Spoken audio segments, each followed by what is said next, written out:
of Death Scythe. So it is a long-ranged variant, and it only has a cost of 2. So it's pretty easy to use, and it also has the invisibility ability, which is pretty nice. I'm not gonna lie, I thought this match at first was a bot match, and then I realized it wasn't. I was like, oh, this guy's just using a themed team, that's all. This person is just using the team as their canon formation, I guess.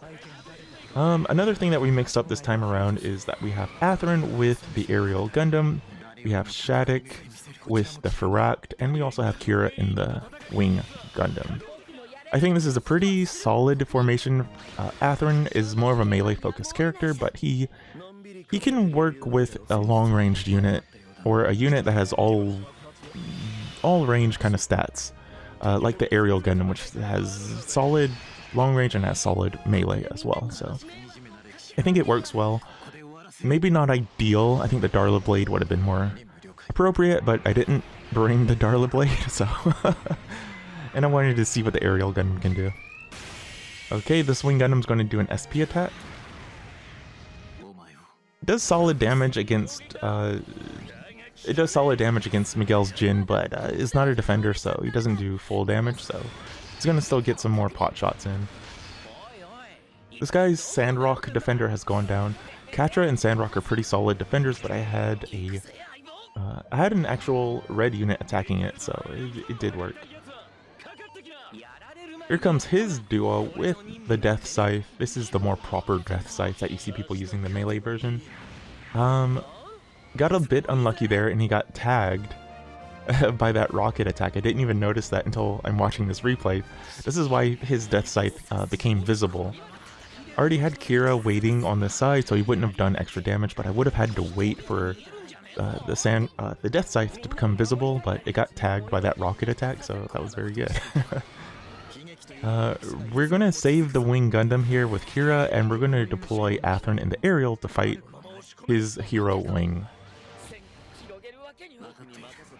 We're going to send the Wing Gundam back over to the right side. He's deploying another base attacker, so it's a good idea just kind of to reset the targeting that way. That way my defender isn't getting targeted by his Wing Gundam, and I can kind of get the main target to be the aerial, which it shouldn't do more damage to. He's got Troa in the heavy arms on the base attack as well. This is pretty interesting. Troa isn't considered a good base attacker because he's at like a higher cost, and so is the heavy arms, but I think the heavy arms is a really good unit. It kind of goes with everything. I love it. We're going to use an SP attack against the heavy arms with Kira. It should do full damage, extra damage, because it is a base attacker getting attacked by a defender. He might even be able to one-shot it. I don't think so, but he should be able to do significant damage. Yeah, it wasn't enough to one-shot it. That is kind of the benefit of having a higher cost base attacker. Is they have a lot more HP, and it just kind of works out. Not that they do extra damage to bases with defenders nearby, but it's better than nothing. Sandrock is getting deployed again. Sandrock has actually got deployed to the main base, but I'm not attacking the main base. I'm going to attack the right side base. Duo is still down, so he's not ready yet. Aerial is doing work, just kind of taking the pot shots at the hero. This person activated the operation card with pull, which actually gives a buff to stats as well as a repair to units, so that's why the Wing Gundam is still out on the field a little bit longer than usual. But with no defender, this base is wide open for a direct attack. As you can see, I'm just kind of going all in here. I'm not holding back at all against this guy. Okay, we're getting the direct damage, 220, not too bad. And the rocket Jin has gotten the last hit, and that's all good. Atherin in the aerial has gone down. Shattuck is still there waiting, and it got close enough to destroy the Sandrock Gundam, so there it goes. And there goes the right side base as well.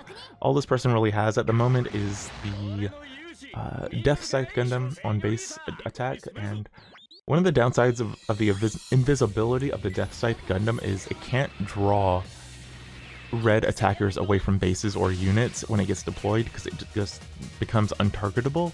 So even when you deploy it from a base, your red attackers won't get distracted by it. It'll just go past them. So it's like the cost, benefit, and negative of the invisibility ability. We've got Wu Fei in the Shenlong Gundam finally getting deployed. This is definitely one of the strongest attackers in the game, direct attackers, but it has a high cost. That's why I think this guy was just like sitting on his cost, waiting for it to be ready. The Firax is going to use its stun ability against the Shenlong Gundam, though right away we're just going to get this thing to have as little damage as possible. We're making this guy learn what's up. Okay, we got Aerial Atherin on the field. Here comes the Shenlong Gundam's SP attack. Should actually do pretty solid damage. Shenlong is one of the strongest one of the strongest direct attackers, I should say, from Season 3. Kind of fell off for no real reason, honestly.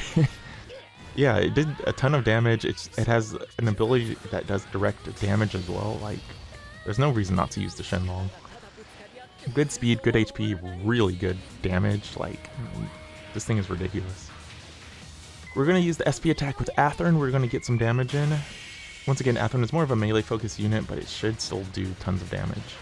Yeah, I did 273. I think if this was more of a focused, long-ranged unit, it would have done more damage, but you know, whatever. The base is still getting direct attacked by Duo, and he doesn't really have anything to stop it, so I'm just sitting on the fact that his Death Scythe is attacking my base. It was invisible, so I wasn't attacking it until now. And you can see it took like really big damage before this match ended.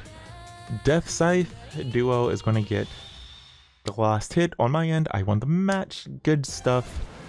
This team is interesting and fun to play. It's not exactly optimal because the Duo version I use is the melee version, not the long range version, but it still works. Atherin Aerial isn't ideal.